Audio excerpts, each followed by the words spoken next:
I'm Leon Todd for G66. Welcome to another Tuesday Tone Tip. On today's video, I want to show you how you can use some of the bass amp models in the Axe-Fx 3, FM9, and FM3 to dial in some pretty sweet guitar sounds. And this is all motivated by the fact that the Fender Bassman, of which there are several different models, I'm going to use the 59 Bass Guide Jumped, is one of the most iconic guitar amplifiers of all time. Furthermore, its design was the basis for the original Marshall amps, and as we know from that point on, Marshall is widely considered the sound of rock and roll and hard rock. So you can make a pretty compelling argument that the most important guitar amplifier of all time was originally designed as a bass amp. So let's start with the 59 Bass Guide Jump. You can see the settings that I've got on there. I've paired it with this 4x10 Bass Guide reissue Dynacab using the ribbon mic on there, and I've got the low cut around 80 Hertz and the high cut around 8K. I'm going to start on the bridge pickup of this Telecaster style guitar, which is a Jason Lollar vintage Tele style pickup. It's actually pretty hot, so I'll let you hear the bridge and neck, and then the neck.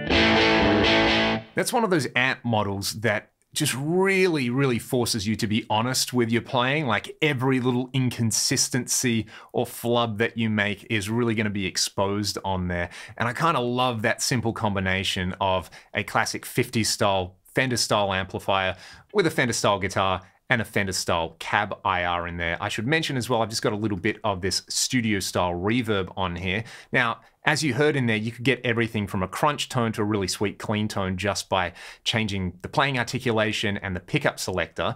This also makes this a great pedal platform. I particularly like hitting a Bassman with either a fuzz or with something like a clon style pedal. So we'll hear the face fuzz first.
Another great cab IR that I like with the bass guy is the 4x12 1960 TV Dynacab. Try it with the various mic selections. I've got it on the condenser at the moment, but this definitely brings it into more Marshall style territory, which would make sense because early Marshalls were based on Bassmans, and having this 1960 TV cab in there, it's a classic combo with a Marshall. It sounds great with a Bassman too.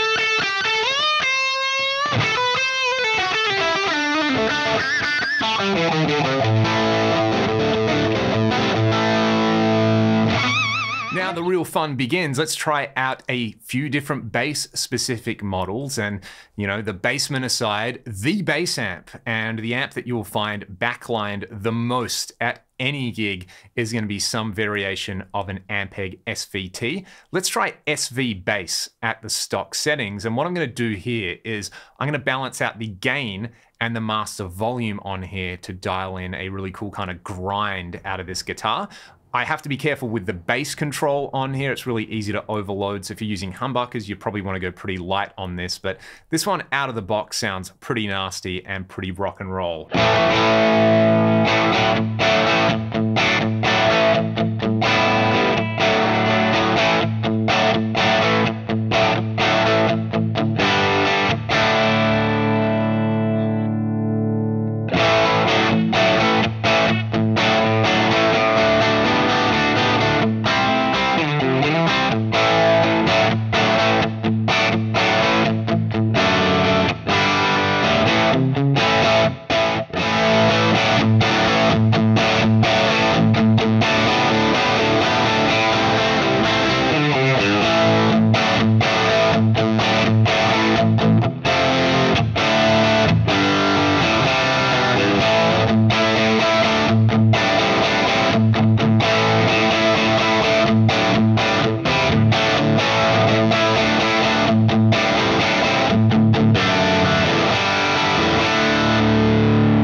That's a great alternative to your classic Marshall or Fender crunch in there. If you've got a particularly bright guitar, you might want to leave the bright switch off. Again, if you're using humbuckers, you might want that bright switch on, but crank the master volume on these. That's where the real mojo lies, and that's where you get that iconic SVT grind on bass. As we just heard, I think it works great on guitar. Let's go over to channel C now because I've got another Ampeg amp. This is the Porta bass, so based on an old Portaflex. This one really surprised me because you can pretty much just leave it at the stock settings. I think it works really, really well on guitar. Again, just play around with the bright switch on there if you want a little bit more aggression on there. I'll start on the neck pickup because it's quite a sweet edge of breakup sound, and as I hit harder, you'll hear what it does.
Porta bass is great if you basically just want to fire it up at stock settings and have some fun. We will round this out with one more, and this one was the dark horse candidate for me because it's a real bass amp that I've never even seen in the real world. This is the Citrus Bass 200. It's based on an Orange Amplifiers bass amp, and this one, crank the master volume up on it, leave everything else stock.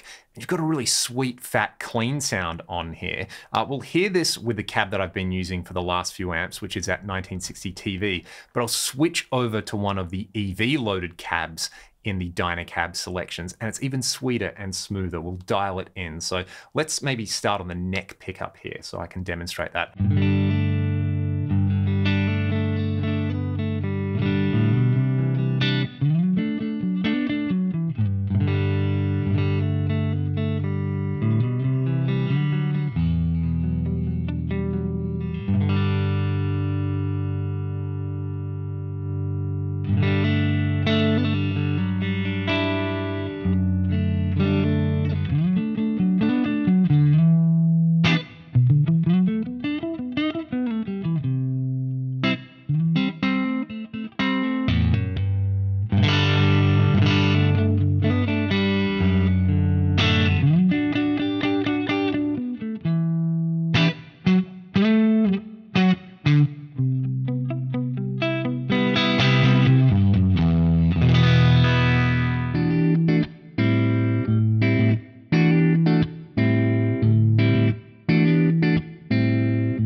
That's kind of been the theme here, to normally lower the bass a little bit. So I would take the bass even further down. And for my preference, I would actually turn the gain up and use something like a compressor pedal or a volume pedal in front of the amp block there, or just use my guitar volume control to kind of tame the dynamic range on there. So let's turn that gain up, and then I will kick in a compressor. Let's just use the Studio Feed Forward compressor. I love this one with a ratio around 4. We'll hear it without and with it.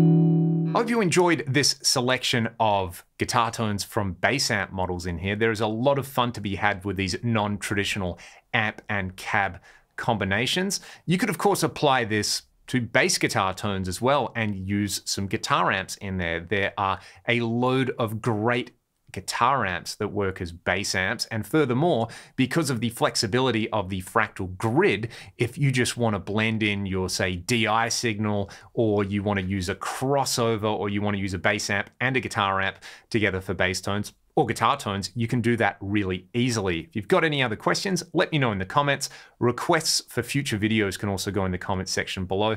Have a great day, and I'll see you next time. Cheers.